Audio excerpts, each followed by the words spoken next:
Tarisland is a new MMORPG that's caught some attention lately, and there's been a lot of buzz around whether it's worth diving into. Let's break down what this game offers, its strengths and its weaknesses to help you decide if it's worth your time.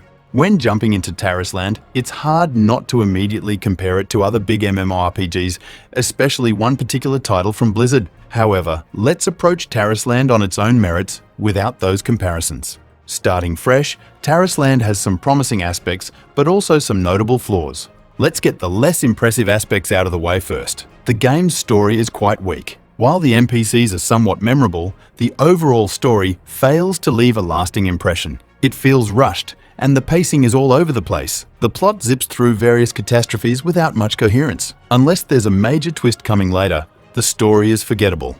Another issue is the game's localization. The English translation feels rushed and often reads like a machine translation. This is reminiscent of other games like Black Desert and Perfect New World, which is not a compliment. A proper localization team could have made the story more palatable, even if it wouldn't have fixed all the narrative issues. Despite these narrative shortcomings, Tarisland's gameplay is where it shines. The combat is engaging and fun, offering a mobile caster class that dishes out significant damage with style. This class, in particular, stood out for its originality, not feeling like a copy of Blizzard's designs.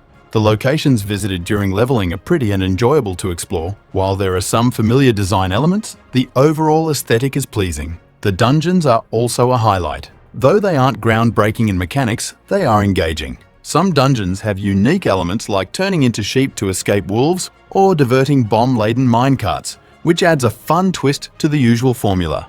Progression in Tarisland has enough hooks to keep players interested. The twin spec trees allow for flexible gameplay, letting players switch between different roles like DPS and healer seamlessly. This flexibility is handy, especially in group content where you might need to adapt to different roles on the fly. Outside of the main quests and dungeons, there are reputation events and boss challenge towers that add variety to the gameplay. These activities are geared towards fun, though some aspects like crafting and gathering are less engaging and easily forgettable.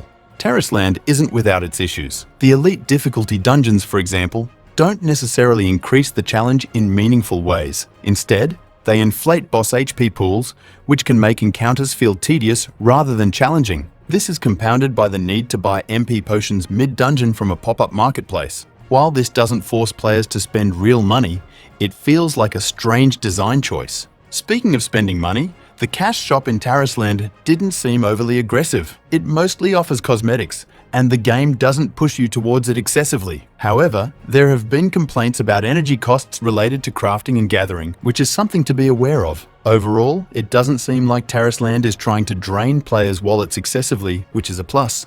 Performance on PC is another area where Tarisland needs improvement. Fatal errors are common, and there's no VSync option available. The graphical settings are clearly direct ports from mobile, which means they don't take full advantage of PC hardware. This can be frustrating for players looking for a polished experience.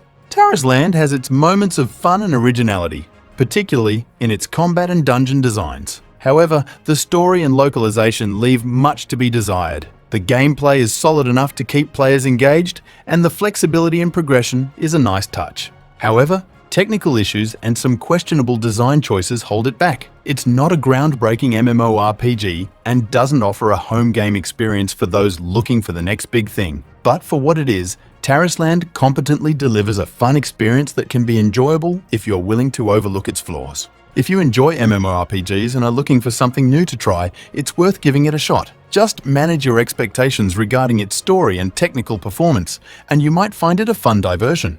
Thanks for watching our review of Tarisland. If you found this video helpful, don't forget to like, subscribe, and hit the bell icon for more gaming content. Leave your thoughts in the comments below. What do you think about Tarisland? Until next time, catch you in the next video.